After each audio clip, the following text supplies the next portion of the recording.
नमस्कार, स्वागत करती हूँ आप सभी का भारत 24 पर। मैं हूँ आपके साथ पूर्णिमा मिश्रा।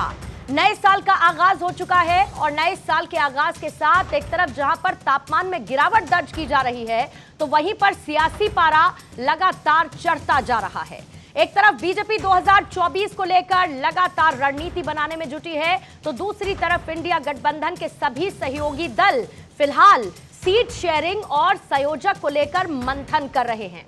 आज से ठीक कुछ दिनों बाद यानी कि 22 तारीख को जब रामलला अपने निज स्थान में विराजमान होंगे और इसको लेकर अयोध्या धाम में जबरदस्त तैयारियां चल रही हैं।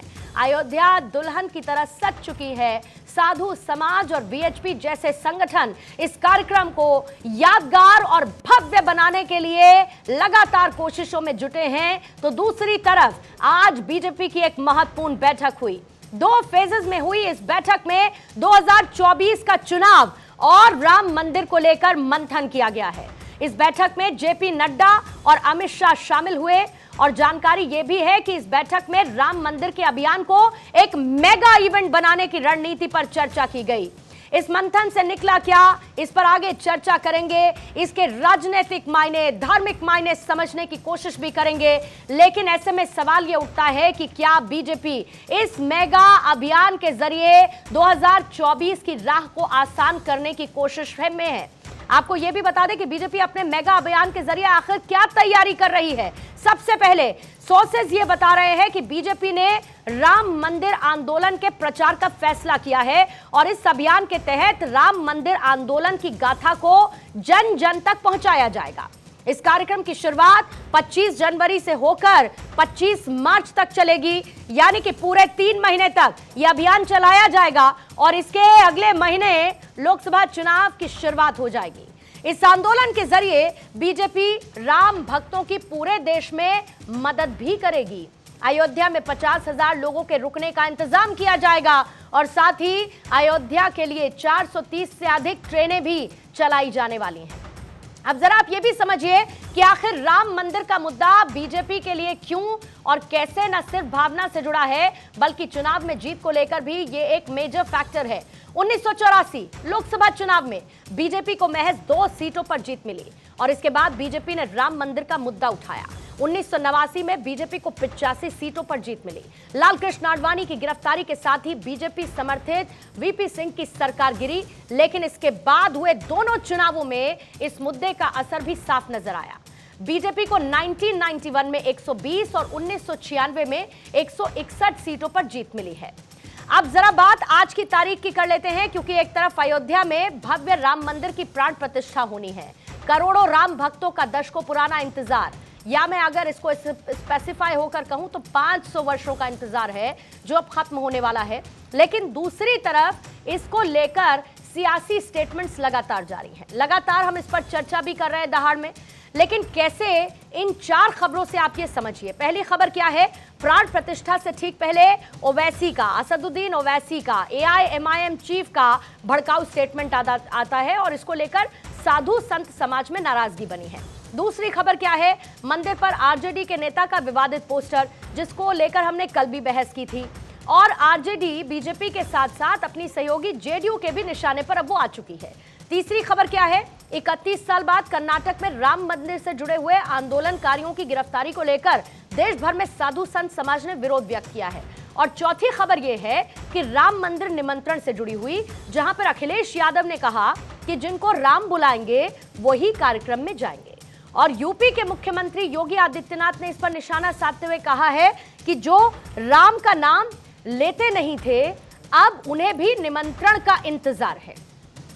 जाहिर है कि ये 4 बड़ी खबरें आज की चर्चा को तय करने वाली हैं। तो जिन 4 खबरों का मैंने जिक्र किया उसमें सबसे पहले असदुद्दीन ओवैसी और उनके भड़काऊ स्टेटमेंट का जिक्र किया, जिस पर बीजेपी हो, वीएचपी हो, साधु संत समाज हो, वो जरूर नाराज नजर आए। पहले सुनिए उनकी प्रतिक्रिया। इतिहास को देखें, पहले उन्होंने मंदिर को तोड़ के बनाया था। आप उनके शासन था मुगलों का, अब मुगलों का शासन नहीं है और कि अब इसमें किसी प्रकार की क्षत पहुंचा सकते हैं। जो क्षत पहुंचाया जाएगा वो सीधा जाएगा कब्रिस्तान में। इसलिए ऐसा सोचना भी गलत है। और जो भड़का रहे हैं जवानों को, भड़काए थे यहाँ जितने आए हैं यहाँ छत पहुँचाने के लिए, जब विवादित रामलला त्रिपाल में थे तब भी यहाँ आए थे, और आए और सब यहाँ मारे गए। किसी को ऐसा लगा कि ये देश जो है तो सत्य की ओर जा रहा है, न्याय की ओर जा रहा है, विकास की ओर जा रहा है, सद्भाव की ओर जा रहा है, भाईचारा बढ़ रहा है, तो असदुद्दीन ओवैसी नफरत की राजनीति करते हुए जिस तरह से उन्होंने बयान दिया है, यह देश में घृणा फैलाने के लिए, देश में नफरत फैलाने के लिए। क्या आपको नौजवानों, आपको दुख नहीं हो रहा है? क्या तकलीफ नहीं हो रहा है? यह बात जो है असदुद्दीन ओवैसी पूरे देश का माहौल खराब करने के लिए, अशांति पैदा करने के लिए उन्होंने ऐसा बयान दिया है। देखिए ओवैसी, मैं बार बार कहता हूं कि ये ओवैसी जिन्ना का जिन इनके अंदर प्रवेश कर गया है, फिर भारत को ये तोड़ना चाहते हैं और युवाओं को भड़का रहे हैं। प्रभु श्री राम का ही डीएनए पूरे देश में है, हिंदू और मुसलमान दोनों का एक ही है। हम लोग सब प्रभु श्री राम के संतान हैं। तब युवा जागो और संकल्प लो उस दीपक के साथ कि सनातन हिंदू धर्म की रक्षा करेंगे, प्रभु श्री राम के मंदिर के ऊपर किसी की कुदृष्टि न पड़े। ओवैसी का ये बयान दुर्भाग्यपूर्ण है। वो सांसद हैं, उन्होंने संविधान के प्रति निष्ठा की शपथ ली है।